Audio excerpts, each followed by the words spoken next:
Love this podcast? Support this show through the Acast supporter feature. It's up to you how much you give, and there's no regular commitment. Just click the link in the show description to support now. Head over to liquidiv.com and use the promo code Duke Loves Rasslin. You're going to save 10% on your entire order. What are you waiting for? Shop better hydration today.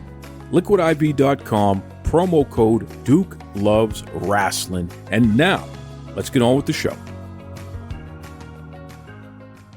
You're locked in. Look at what we have here, folks. To the only show that matters. The cream of the crop. Duke Loves Rasslin. And there is no one that does it better than your host. I have come here to chew bubblegum and kick ass. The Duke. And I'm all out of bubblegum.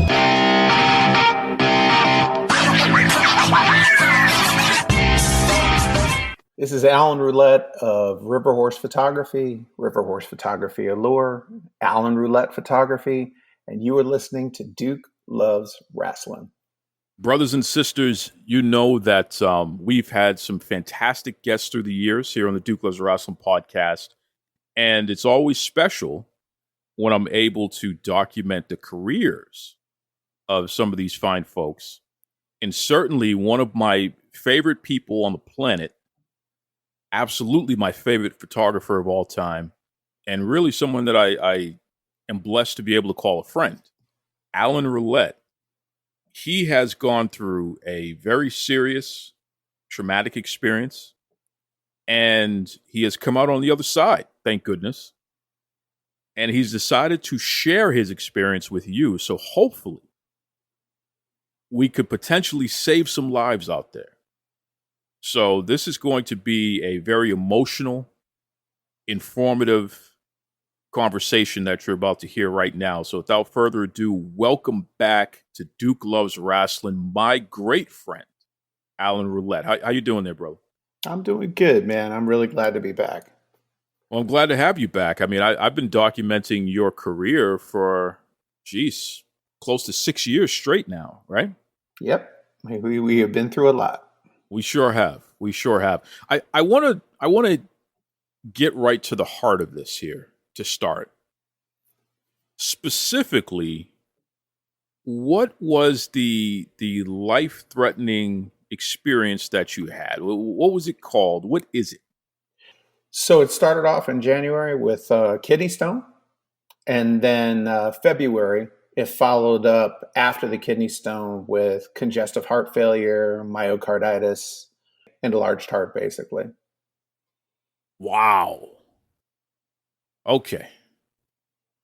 So I didn't realize. Okay. So an enlarged heart, in layman's terms, what does that mean? We hear these terms all the time. And of course, if you're a sports fan, especially if you're a football fan, basketball, unfortunately, we're hearing a lot more about that now with even kids, certainly pro wrestling fans. What is an enlarged heart? So what happens is a heart's a muscle, and your muscle is supposed to stay about the same size throughout your life. Gets a little bigger, gets a little smaller. Yeah. If your heart's working too hard, it gets too muscular. And once it gets too muscular, it stops beating as hard as it's supposed to. So that's what ended up happening to me. I had, the muscles I wish I had in my arms and my chest and back, I had in my heart. And it was pretty, it's about, it's like the Grinch, 3 sizes too big, as opposed to 3 sizes too small. Wow. And this almost took you out. Oh yeah. They, doctors love to tell you how many times you almost died. So it was about 4. There were 4 different things that happened to me that would have killed me. And this was all in the last 6 months. Whew. Okay. Today, right now, as you talk to me right now, are you in the clear, or are you still in that transition period? Still transitioning. The answer I give everybody is I'm getting better every day. Taking the medication that I have, and literally that's the only thing that makes it better, is living a clean lifestyle, taking your medication. There's no special exercise. There's no special anything. Have to live clean and have to take your medication. If I miss my medication, I'm going to die. All right. Well, let's back up for a second here, Alan, because I want to make sure that, especially for any of our newer listeners who may not be as familiar right off the top, because you're Alan Rolette, that's your name, but you're more famously known as Riverhorse Photography. It's the name of your umbrella organization, and you have different subdivisions, different types of photography that you do under the Riverhorse name. Let's say them all, because I know that this is going to refresh a lot of memories. You have Riverhorse, which is the main thing, and then underneath that, what do we have? So Riverhorse Photography is wrestling, cosplay. I do headshots. I do all that kind of stuff, everything. Then I have Riverhorse Photography Allure, which is intimate photography. At most, I shoot girls for OnlyFans and Patreon, but a lot of bikini stuff, that kind of thing. You'll find me on Instagram. But then I have my new brand, which is Alan Rolette Photography. I've gotten some advice from a couple of consultants that said that I kind of needed to stop hiding behind a fake name, and people needed to know who I am and what I do, as opposed to being cute. So I created Alan Rolette Photography, and I do that: headshots, portraits, real estate photography, commercial photography, that kind of thing. So those are the three that I do. And in terms of, let's just talk about people who are currently on TV. If you were to just name right off the top of your head, let's say a handful of people, who are some of the bigger names that you have shot and who actively use your photos, and in terms of for merchandise sales, headshots, things like that? Shotzi Blackheart, Brian Cage, Britt Baker, Rebel. Matt Riddle. Absolutely Matt Riddle. I've shot just in the ring, Swerve Strickland. I consider myself sort of a rung on the ladder. So you're either going to hit me on the way up or you're going to hit me on the way down. I'm just a rung that's there. I'm not at the top. I'm not at the bottom. I'm in the middle somewhere. So if you're on your way up, you're going to hit me. If you're on your way down, you're going to hit me if I'm at a show. So that's kind of the way it works. And I mean, legitimately, folks, some of the best photography work that you'll ever see, some of the best shots of wrestlers in action that you'll ever see. I mean, some of my favorites, especially with Su Yung and the way that you play with the color. Some of the shots are in color, some of the shots are in black and white, but then you see the blood in color. Just really wild, cool, awesome stuff there from Alan Rolette, who is the head honcho over at Riverhorse Photography. So that's who this man is. That's his connection to pro wrestling. That's why he has been such an important and well-featured guest here on Duke Loves Rasslin. So now that we've refreshed everyone's memory in that regard, let's go back 6 months. I want to go back to the day before you realized you had the initial issue, which turned out to be a kidney stone. Mm-hmm. So walk me through the day before, just from a very general sense, as much as you can remember. How was the day before? So I'm a unicorn with this. No pain, no problems, no difficulties, nothing. The day before was the same average, regular, normal day. Got up, did some work, came home, fixed my wife dinner. She doesn't cook. Went to bed that night, got up the next day, worked all day long.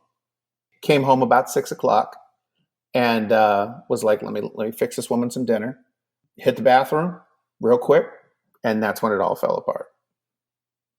Okay. So again, the day before, normal day, no issues. The Nothing. Day of, normal day, no issues. No pain, no problems, no nothing. Nope. No nothing. Just a regular Alan Rolette, normal kind of day. And keep in mind, folks, this is a guy who is a photographer. So he's traveling, or people are coming to his home studio, constantly editing, constantly speaking with people, whether it be individual wrestlers, models, uh, other types of reputable organizations, schools, hospitals, restaurants, you name it. I mean, Alan is a very active person. So because of that, very much like a wrestler, you're kind of on the go a lot, even when you're at home, right? Yeah. Yeah. It's, a regular day is, take a meeting to, I mean, it's weird. You shoot two babies, three wrestlers, go out and shoot a business, come back, edit for a while, and then you don't really know. Every day is completely different when you're a photographer. See, the thing I pick up on is the fact that you are very serious about making sure that you make dinner for your wife, Mm-hmm. obviously for yourself, but She'll this is a starve to death. yeah, well, exactly, right? This is a thing where one of the many ways that you express your love is making sure that she has a great meal. And your schedule, because you have more control over it, you're in a position where more often than not you can be around to have dinner ready at the home there. It's what I like about my job. It's working for yourself, as you know, is one of the greatest pleasures. It's one of the greatest pains too, but it's one of the greatest pleasures. Like I work for the school system. They were my master. I was in the military. They were my master. When I worked in a burn center. They were my master. Now I eat what I kill. The harder I work, the more money I make, the more success I get, and the happier I am, which gives me the time to take care of my wife and check on my children and all that good stuff. So I much prefer having my own business to working for somebody else. The challenge of being your own boss and moving and grooving the way that you do is that although you're making sure that your wife is getting a decent meal every night, what is your day looking like? Are you stopping to have lunch? Are you consistently making sure throughout the day? I'm not talking about dinner. I'm talking about throughout the day. Are you staying hydrated? Are you eating enough? Walk me through that a little bit. So usually I always make sure before, there's life before quote unquote the incident and life after the incident. But life before the incident, nice big breakfast, always made sure I made time for lunch. You make your own schedule, So it's like, no, I'm not booked I am booked at 12, but I'll be able to shoot you at 1. And then from 12 to 12:30, I have some lunch. It really wasn't, it's not terrible. When I go out of town, it's a little different. I have to kind of finagle things. Like October 7th, I'm going to Cleveland and for a show in Cleveland. And I'm not sure how Friday, Saturday, and Sunday is going to go. I know I get in on Friday. I'm not sure when I'm having dinner. I work all day Saturday. I'm not sure when I'm eating. I leave at 7:00 in the morning on Sunday. I'm not sure if I'm going to get breakfast before I hit the plane. So those are the times that things get kind of wild. But when I'm home and I'm in control of the drive-in and the shooting and my studio, I have complete and total control before and after the incident. It's just what I have is a little different now. There's no one listening right now who can't relate to at least portions of what you're saying there. And folks, I'm setting this up the way that I am for a reason. Making sure that you're hydrated no matter how busy you are, especially when you have any kind of control over your schedule. Finding moments where you eat something throughout the day, not just one big meal at night, but legitimately try to get something in your stomach throughout the day to give yourself a little energy and what have you. All of these things, the sum of all parts matter. So I'm glad to hear, Alan, that at least at home, you were always prioritizing these things. That's great to hear. So now let's get back to it here. You're setting up dinner like you normally do. You're at home. You go to the restroom. You're going to take a leak. And then, And this is going to be a little graphic, but we're all big boys and girls here. Let's do it. So I'm just hanging out, listening to my wife on the treadmill, making all kinds of noise in there. And I start taking a leak and just brownish red sludge starts coming out. And I've seen pee, I used to work in the medical field for years. I've seen blood and pee before. Um, wasn't really blood. Wasn't really brown. It was just this dark, almost blood kind of whatever. So I kind of fell backwards immediately and yelled for my wife, and who was like, "I'll be there in a minute." And I'm like, "No, I need you now." And she's like, "Oh, he's serious," So she jumps off the treadmill, runs in, and it's just this mess that's there. And I'm like, "Is this blood?" And she's like, "It doesn't look like blood, but I don't know what happened." So my wife works in the medical field. She ran to her office really super quick and got some testing equipment and tested it, and it had blood in it. And she's like, "Well, we're going to urgent care." And I'm like, "No, we're not." And she's like, "Yeah, we're going to urgent care." And I'm like, "No, we're not." And she's like, "Why?" And I'm like, "Well, I've seen this in the military. I know what this is." Like, I had just started an exercise routine about 30 days beforehand. And a lot of times when you are exercising, if you don't stay as hydrated as you should, your muscles, I'm sorry, your body will take fluid from your muscles. And what happens is you get this stuff that's called I forgot what it's called, rhabdomyosis or whatever it is. But it turns your pee this really weird color. I'd seen it a million times in the military. I'm like, all I got to do is just drink a bunch. I'm going to be fine. I just have to drink a bunch. I'll be fine. I'll just drink a bunch. I'll be fine. Well, my wife, being my wife, and we just celebrated our 30th anniversary, been together 33 years, wouldn't take a no for an answer. And we got in the car, went to urgent care. They made me pee in a cup, same sludge. And they sent me to the emergency room. And everybody's like, "He's got rhabdo. He's got rhabdo. He's got rhabdo. He's got rhabdo." And so they hooked me to an IV. And I mean, a double bag. They shoved 2 bags of fluid in me immediately through one needle. And, and of course, give me a bunch. It's funny, when you're in the hospital, they give you 1 urinal to use. I had like 4. I had like a whole crew of them there because I just kept peeing. It was like I just pull the curtain, had to pee again, pull the curtain, had to pee again because they were just dumping fluid into me. And the next time I went, it was clear. It was fine. Everything was cleared up. I went, "Look, see, it was rhabdo. It's not a big deal." They're like, "Let's put some more fluids in you. Let's get you hydrated. Remember, you need to drink. What's the matter with you?" It's like you have it. You're doing extra exercise. Okay, it's great. But I had this one doctor who was there, and I remember Dr. Rogers, good guy, saved my life. He was like, he asked me about my family's history, and my father had a tumor around his kidney, around the aorta, the blood vessel that goes into his kidney. It was 11-pound tumor. And he ended up having the tumor taken out and his kidney taken out. And this doctor heard that because I was running my mouth too much. And he was like, "I want to do a CT of your gut." And I'm like, no, I don't want to do that. And he's like, smarter than me, of course. He's like, "Well, I want to do a chest x-ray and I want to do an EKG and I want to do this." And he just started piling it on. So finally, I was like, "Listen, just do the CT of my gut and leave me alone," which is all he wanted to do anyway.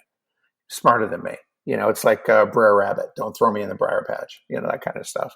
So, so he did a CT of my gut and he goes, "Hey, I got really good news for you. You don't have a tumor." I'm like, "I know I didn't have a tumor, dude. Like, I know that. My dad smoked for 45 years. I'm not a smoker. I'm not any of that." He goes, "But you do have a kidney stone." And I'm like, "Really? Like, I should have pain?" And he's like, "Pain or not, you got a kidney stone. And not only do you have a kidney stone, it's not in your kidney and it's not in your bladder. It's lodged in that little thing. It's called a ureter, but it's a little tube that leads from your kidney to your bladder. Well, the opening, it's lodged in there." And I'm like, "Oh." He goes, "Yeah, 1 to 5 millimeters, we'd probably let it pass. 9 or above, you got to have surgery. Like, well, what's mine? And he's like, it's a 6. I'm like, oh my God. Like it had to be like, you know what I'm saying? It's like, it's so close that it could have just passed by itself, that kind of thing. So he goes, we're going to admit you to the hospital, let you see the urologist, let him decide what we're going to do. But it looks like you might have to have surgery. And I'm like, oh my God. And I'm freaking out because I've never been in the hospital before. I've never had an IV before. I have done all of these things, but I have never been a patient ever in 55 years of my life. Well, 55 at the time. Yeah, 55. And so they put me in the hospital, talked to the urologist. Urologist was like, in 80% of these cases, we just send the person home. So I'm grabbing my pants and my shoes and everything. Like, we're going home. And he's like, except there's something weird about yours. And I'm like, what is it? And he said, well, your kidney is literally swollen about a third bigger than it should be. And it's called hydronephrosis. It's your kidney basically has so much fluid in it that it just keeps expanding. So my kidney is a certain size, but it's a third bigger now than it's supposed to be. And it's like, we don't understand where all this fluid's coming from, because even with a kidney stone, it has to leak around and leak in and around and stuff because it's stone. So he's like, I'm not sending you home. And I'm like, oh, damn. He goes, so I'm remembering back from my old days in medicine. And I'm like, so you're going to use some lithotripsy on me. Lithotripsy is when they shoot sound waves into you to break up stones. It's 1985. That's when I was doing medicine. That's what they did. I'm like, it's going to be easy. I get hit with some sound waves. It's going to hurt. Get a couple of bruises. Life's going to be good. Everything will be fine. He goes, yeah, we don't do that anymore. And I'm like, oh, well, what do you do? He goes, we use lasers now. So the nerd in me is like, all I'm picturing is like asteroids. Remember the old game Asteroids when the little triangles blowing up rocks and stuff? I'm like, oh, it's going to be awesome. Thinking about the Death Star blowing up, all this stuff. I'm like, this is going to be great. And he's just sitting there looking at me. And my wife is just sitting there looking at me. And I got a big dumb smile on my face. And, so finally it hit me. I'm like, do you have to cut me to get the laser in there? He goes, oh, no, we're not cutting you. No, there's no cutting at all. And he just sat there and looked at me for a little while longer. And I'm thinking, how the hell is he going to get this laser inside of me? And then all of a sudden it was like, oh, and he's like, yeah, only one way in, one way out. That's it. So they had to shove pretty much half a Home Depot up my man business to to get this stone out of there. So they had to knock me out completely, take me into surgery, shove a bunch of stuff in there. Turns out that the stone had completely cut off the ureter, like no urine was coming through at all. So best case scenario, if I hadn't gotten any help, I would have lost my kidney. Middle case scenario, I would have lost both kidneys. And worst case scenario, which is what they said would probably happen, is I would have gotten septic. I would have gotten sick, and I would have died from it because all of that stuff wouldn't have been passing out of my body. Your urine is how all the bad things in your body leave. It wouldn't have left. My blood would have gotten sick, and I would have died, and it would have taken about a week. I had about a week left to live. Wow. So, I know, right? the shoving half a Home Depot into your man parts is yikes. Oh yeah, and I limped around for, I don't know, probably about 4 or 5 days because they stick a stint in there to keep it open. Oh, so man. I had a piece of plastic sticking inside there. I had a string coming out of my man business that in 5 days, I'm supposed to pull this string, which pulls this plastic out. And that's after everything's healed up. But I mean, I peed blood real blood, not the whatever garbage I was peeing before. I mean, real deep, real blood for about 4 or 5 days. And then he called me and he was like, it's okay to pull the stint out. So I pulled this, which was surprisingly bigger than I thought it was. I was like, I was picturing this little teeny tiny thing. I yanked this big piece of plastic out of me. And everything was supposed to be done. Everything was supposed to be fine. We all lived happily ever after. I'm supposed to see him in 3 days just to make sure there's no more problems. Everything's done. And that was only the first chapter of, an ongoing 25 chapter book. That was it. That was the beginning of all of it. Okay. So we got the plastic out. We're on the mend. We were able to keep our kidney. Thank goodness. At the end of the day, it was a stone that was being stubborn, but thank goodness for everybody who came together, your wife, the folks at the hospital, the doctor being stubborn, not taking no from an answer, even though you were trying to get yourself out of it. Well, it was kind of wild because they were like, it's supposed to be a half-hour operation. And I was in there an hour and 40 minutes. That's how bad it was lodged in there. Like it had lodged in like a slam door. Like they had said it was like a vault door that had shut everything off. And it took them an hour and 40 minutes to get it out of there for a normal half-hour operation. So we might have to call the Guinness Book of World Records and see if... There have been worse, just not to me. That's all. But this is, of course, if you're going to do something, you're going to do it big. That's the Alan Rolette way. Oh, yeah. But we got through that. Thank goodness. So now, as far as you knew at the time, you're in the clear. Yep. And 100% fine. So fast forward now to the moment when you realized that something else was wrong, which I'm sure you attributed to the kidney. Like, all right, maybe there's, some residual effects of this. But fast forward to the point where you're like, uh-oh. Yeah. So so the next day, a friend of mine who's a nurse practitioner, God bless nurse practitioners. They're awesome. She was like, your feet look swollen, Bubba. And she calls me Bubba for some reason or another. And no one in the world calls me Bubba. I've never in the world had anybody call me that. She calls me, your feet look swollen, Bubba. And I'm like, well, I got a lot of fluids. And she was like, well, how long they have you on fluids? And I'm like, well, all the way through the emergency room, all the way through my hospital stay, all the way through the operation. And when they took the IV out, they had been running fluids full blast. Because the idea was, if they filled me with enough fluids, I might push the stone out. I might pee it out. And they wouldn't have to operate on me. Well, they left the fluids going even after the operation. And it just kept going for another day. And she goes, your feet are swollen. And I'm like, I'm okay. Because, that's a black man's way of, that's how we stay healthy. If you don't see the doctor and they don't tell you nothing's wrong, then you're fine. You don't have heart disease if the doctor didn't tell you you have it, even if you got it. You know what I mean? So it's like, so I'm like, yeah, my feet are swollen. All right, big deal, no big deal. I'll just put them up. I'll put them up. And then my ankle started swelling and my legs started swelling. And so 3 weeks goes by. Now I've started going back to exercising. And then a week before everything really went down, I couldn't exercise. And I'd gotten what I thought was a cold. It was a lot of congestion and a lot of runny nose. And, I was having a lot of anxiety for some reason or another. And it's, when your body's sick, you end up with a lot of anxiety for some. Your body's just like, hey, something's wrong and I don't know how to tell you, kind of thing.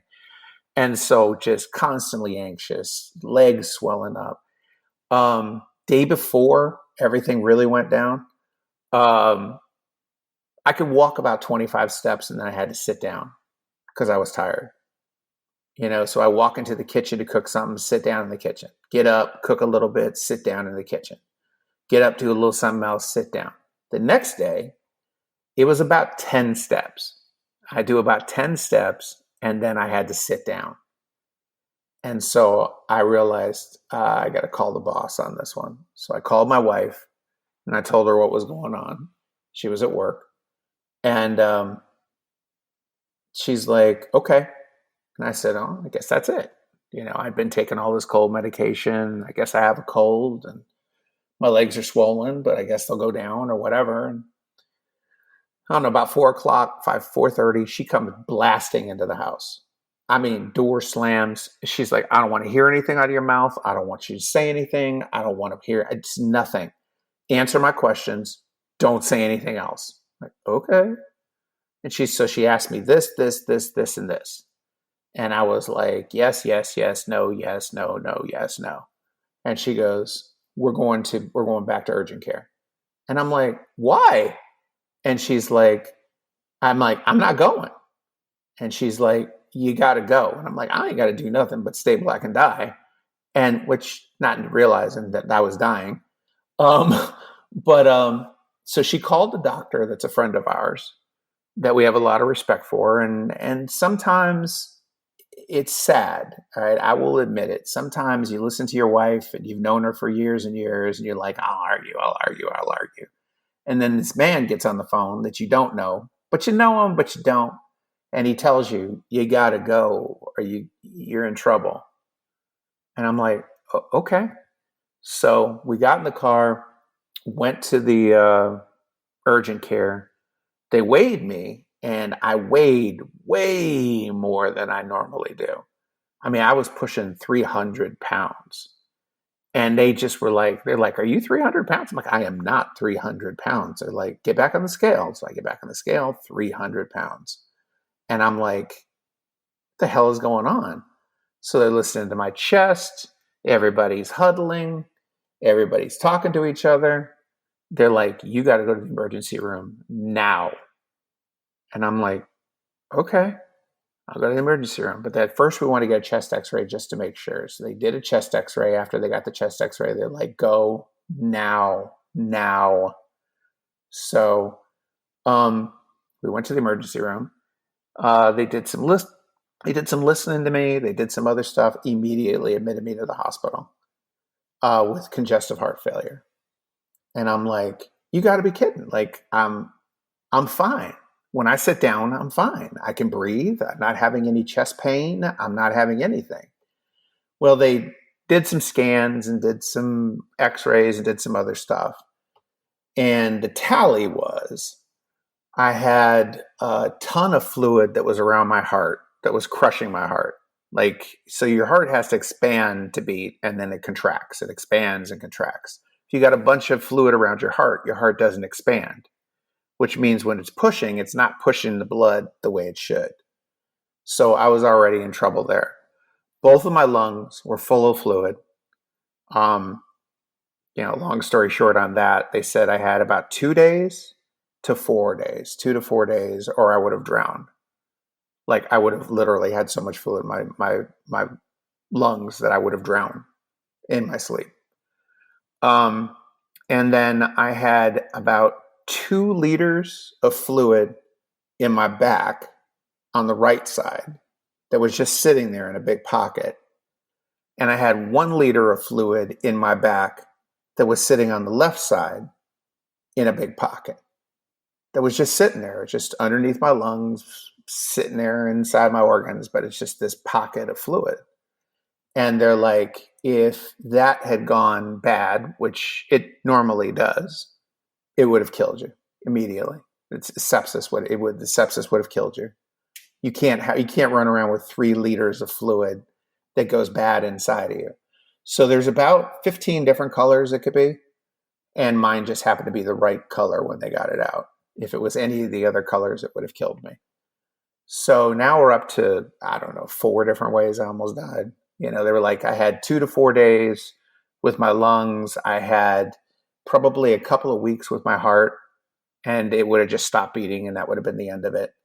If I'd gotten septic from all the fluid that was in my back, I would have died in probably a couple weeks to a month, depending on how bad it got. Then, of course, there was all my kidney stuff before that. So they're like, we got a lot of stuff we've got to do to you. You have congestive heart failure. Now you're sitting there. I was fine. Literally 3 weeks beforehand, I've gone to work, was walking around. And if I hadn't peed that night at all, I'd have never known anything was wrong with me at all. Walking around, working hard, doing my thing. Now I'm a cardiac patient. And they put me in the cardiac. I'm a cardiac patient being treated by cardiologists.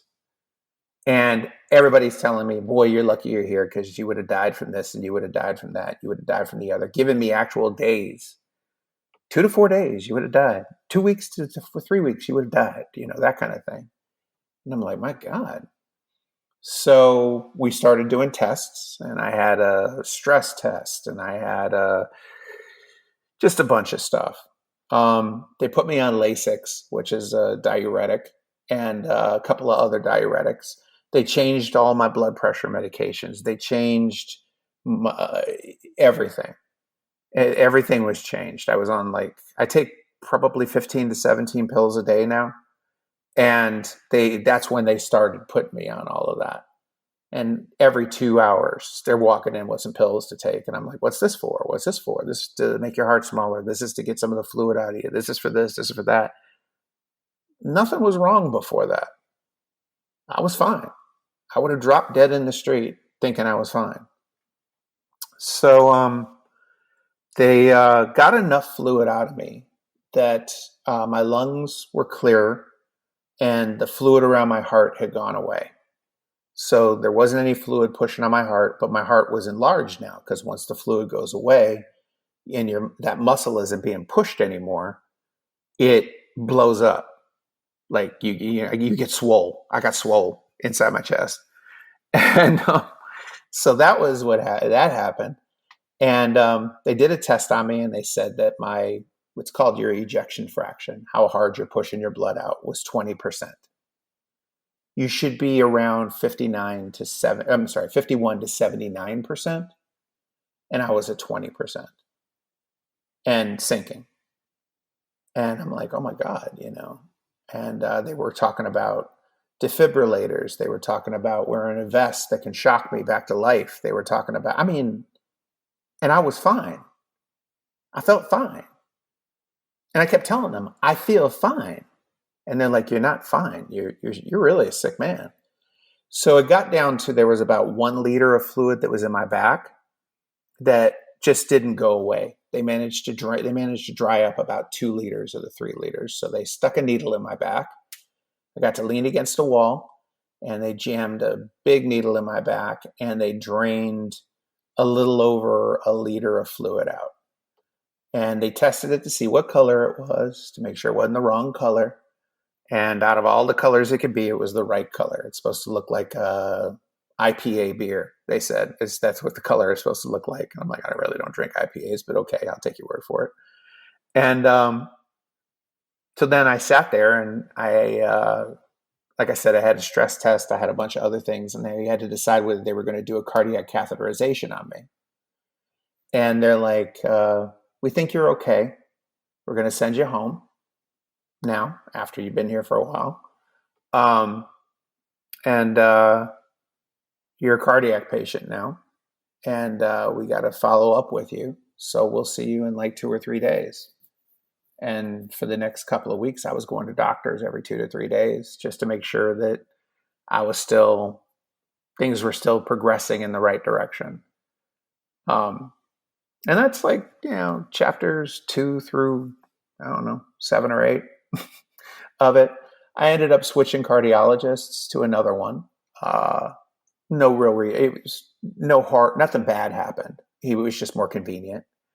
And he made me get a cardiac catheterization. Well, he gave me a choice. I could take this long list of tests that I could do.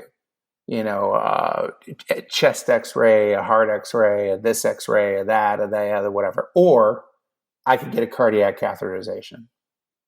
And I chose the cardiac catheterization because they said, hey, if there are any blockages in your heart, when they're doing the cardiac catheterization, they can fix those at the time. And I'm like, well, shit, as much pork as I've eaten in my life back in the day, and as much fat and cholesterol and as little exercise as I've had, I'm like, my heart has got to be a mess inside, So I'm like, if they can fix it and go in and it's one-stop shop, let's do it. Let's do that instead. So they put me on the schedule for it. They put me on medications. They bumped my medications up. And so eventually I'm on the max of everything I can possibly take right now. But I got my cardiac catheterization, and I don't know if you believe in God or nature or whatever it is, I had less than 1% damage in my heart, which meant no clogs, they're not going to open up my chest and give me a bypass. I can't get enough cholesterol in my heart to end up having a heart attack from that kind of thing. Found out it was fine. And also found out through the test that I'd gone from 20% to 35% on my ejection fraction. So was getting better. Getting better. Ended up having another echocardiogram. Last one I had was 35 to 40%. But according to the American Heart Association, I'm still in the red. So I know this is getting long-winded, but I'll finish it with this. So at 20% ejection fraction, all right, I had 5 years left to live. That was it. It was anywhere from 5 minutes to 5 weeks to hours to 5 weeks to 5 months, no more than 5 years, and I would have died with a 20% ejection fraction. You can't live like that. So they were setting me up to put a defibrillator in my chest, a little metal thing that shocks me to bring me back, so they could try and help me. But I wasn't going to live longer than 5 years. So that was my, I don't know, 5th, 6th death sentence, something like that in the last 6 months. When it hit 35, I moved out of that. I don't need a defibrillator anymore. I just have to live clean and to keep taking my meds. Well, when they told me it was 35 to 40, anywhere from 1% to 6% away, according to the American Heart Association, away from being in the yellow. I'm still in the red. I still can drop dead.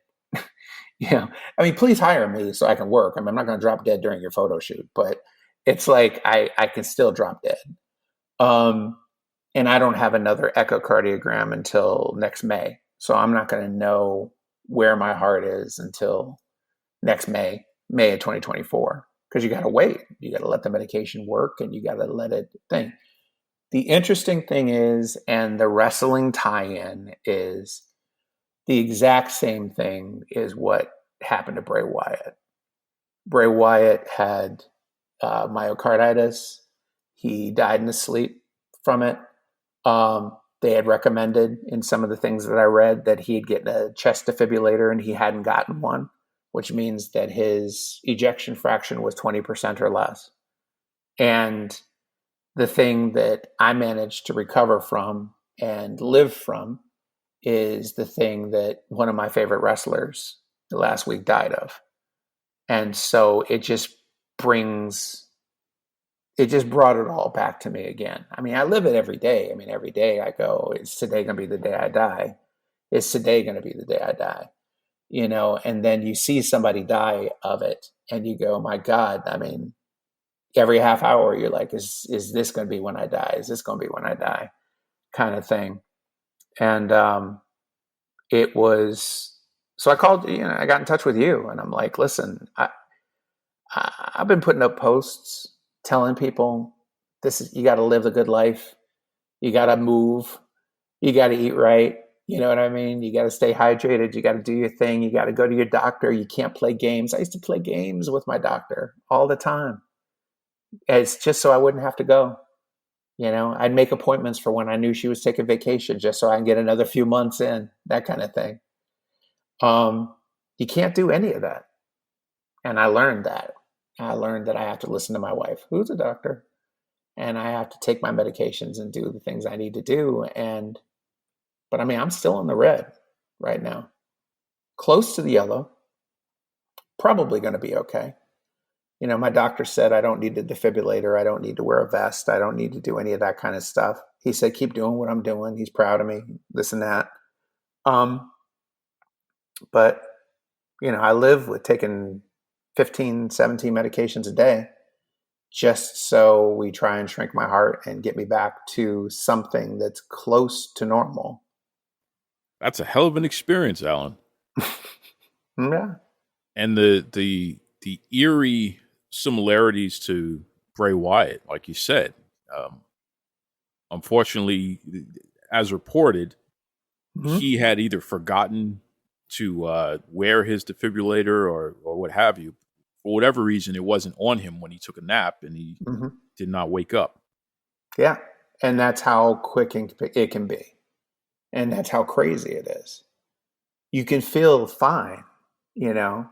I mean, I feel worse now on all the medication that I'm on than I was when I was sick. When I was sick, I felt fine. Now I'm taking all this medication that's saving my life and bringing my heart back and doing all these other things. I get tired and I get malaised and I get nauseous and I don't feel good and this and that and the other. I feel worse now than I did when I was when they were telling me I was going to die. I'm like, how am I going to die? I feel great. Now they're saying you're going to live. I'm like, how am I going to live? I feel like shit. It's like, it's crazy. But you have to look your wife in the face, and you got to look your children in the face, and you got to look the people who care about you in the face and tell them, I'm sorry, I fucked up. This is on me. All of this is on me. I fucked up. And I fucked up because I love pork, and I fucked up because I love salt, and I fucked up because I don't like going to the doctor, and I fucked up because of everything that people go through every single day. And it hit me. It got me. At 55, it got me. It caught up to me. And it's all my fault, And I can't tell my wife of 33 years we've been together, I can't tell her I'm sorry more than I've already told her.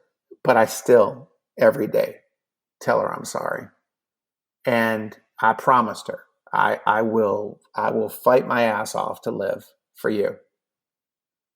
But let's be honest, if we're being honest about honest.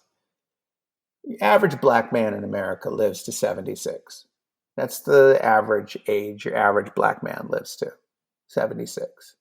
I'm 56. I've got average 20 years left, 20 more Christmases, 20 more birthdays, 20 more anniversaries. That's it. 20 more Thanksgivings. If I'm lucky, it'll be more. If I'm unlucky, it'll be less. And I'll have 15, or I'll have 18, or I'll have 11, or 10. I don't know. Like, this kind of stuff makes you really understand that when I was born, a young black child, I had 76 years. Now we've whittled it down to 20 at best. On average. At best, I can live to be 100. I live forever, I guess. But but I might live to be 80 something, possibly, whatever it is. But on average, your average black man drops dead at 76. So life's different now. I look at that. I never had a bucket list, and I never had I was always like, oh, let me put that off another year. Let me do this another year. Let me do that another year. I don't want to do that. I don't want to do that. I look at life a lot differently now than I did, because when February hits, that's the beginning. That means I got 19 years left. February 2025, I got 18 years left. 26, I got 17 years left. And it's ticking down. I'm on the other side of the mountain,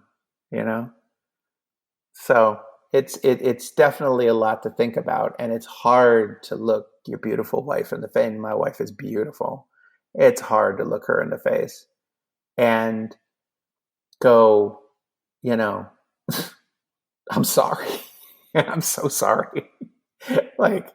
And your kids, my kids aren't married yet. Now all of a sudden I'm like, they got to get married. We need some grandkids. We need some this, that, and the other. Daddy's only got 20 years left. That's it. And they're like, yeah, you're going to stop it. And yeah, I have a tendency to be fatalistic, and I have a tendency to be, a little pessimistic, that kind of thing. I might live to be 85. I don't know. But I look at national averages, and that's what you make your decisions based off of. And national average says I'm at 19 and a half years now. And I got to get everything done that I haven't finished. I got to finish this work on this planet. And I got 19 and a half years to do it. And if I'm granted more, then thank you. And if I'm granted less, hopefully I got it done before I'll tell you, Alan, considering that we're starting the clock, so to speak, um, what is the best way that people can get in touch with you? Because if they only have 19 years, and first of all, I expect you to live forever, by the way. By that time, in a not too distant future, we'll figure out a way to keep everybody around. But if we're only talking 19, 20 years here, then what's the best way folks can get in touch with you if they want to get some top-notch photography done, if they want to follow your journey? Because I'm sure you're going to do the right things to increase that 19 and 20 years and keep that Yeah, I haven't that clock going. I haven't exercised as much as I've exercised in the last 6 months. I haven't exercised like that since I was in the military. It's 30 minutes to an hour and a half a day, at least, of continuous exercise. I forgot what salt tastes like because I don't get that much of it anymore. I plant-based diet. I don't recommend or not recommend it. It's just what I choose. I have more plant-based stuff than anything. Um, between that exercise, I keep my doctor's appointments. I do all of that stuff. But if anybody really wants to get in touch with me, and I'm one of those crazy people who does this, but my number is 863-409-7143. You can call me, you can text me, and I do business that way. I'm a small business owner. I do business that way. You call, and that's my personal number. You'll get me. Now, I may not answer you right away, but because I might be shooting, but you can do that. If you can go on Instagram at Riverhorse_photography. You can go to Riverhorse_photography Allure if you like to look at pretty girls. But lately, the real thing has been Alan Rolette Photography. I've taken off the mask, decided to be myself, Alan Rolette.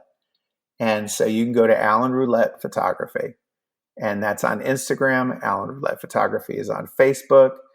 There's an AlanRoulettePhotography.com. If you want to go, I actually went and got a web page done. So it's nice, wonderful, done by Destroyer Media, unbelievable media place that did it for me. And you can see what I do. You can see my photography. You can see all of that. If you want to see pretty girls, you got to stick to Riverhorse. You want to see wrestling, you got to stick to Riverhorse. But all my adult, grown up, real photography. Prints that I saw of all the places I've been: England, Spain, Budapest, Honduras, all those places. I have prints from all of them that I sell. You can get those. Inquire about those on AlanRoulettePhotography.com and call me, and we can make a deal. I'm heading out to where are we going? We're taking a little bit of a vacation, but October I'm going to Cleveland, shooting for actually EC3's new promotion out there, the NWA affiliate. I'm hitting Miami super hard in February, and then all points in between in the middle. I mean, it's as much as I can take, I'll do, and as much as I can do, I'm going to do. There's only so many more pictures I have left I can take, and that's it. You can touch me. If you want to email me, riverhorsephotography@gmail, AlanRoulettePhotography@gmail. Get in touch with me. I travel. I just got back from Dallas. I spent 4 days down in Dallas shooting everything under the sun. If you got something set up, I'm heading out to Vegas. Going to be doing some stuff out in Vegas. Like, I'm going everywhere. Like, I'm not staying in one spot. Going everywhere I can go. The wife's traveling with me, and we're going to see the country, see the world, and I'm going to finish this work before my time is up.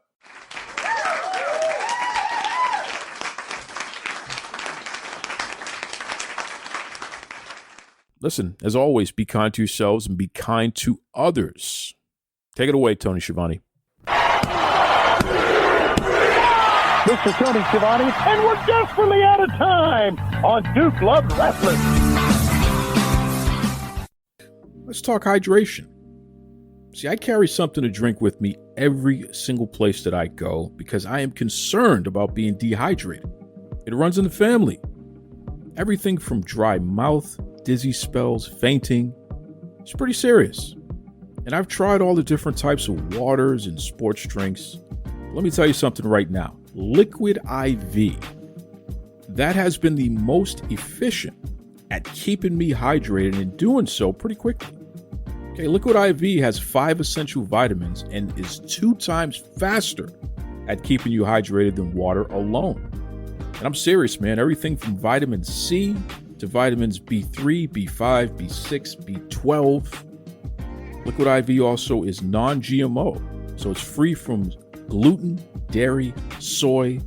So for all you folks out there with food allergies, this may be right up your alley.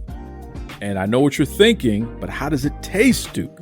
Well, it tastes pretty good. Okay, we're talking my favorite in pina colada. They also have tropical punch, strawberry, new flavors like sea berry and strawberry lemonade. You can enjoy this stuff, man. But don't take my word for it. I want you to stop what you're doing right now and head over to liquidiv.com. Use the promo code Duke Loves Rasslin so you get 20% off your entire order. I mean, anything that you order on liquidiv.com. So what are you waiting for? It's time for you to shop better hydration today. Use the promo code Duke Loves Rasslin over at liquidiv.com. Save yourself 20%. Stay hydrated. Most importantly, enjoy life. That's right.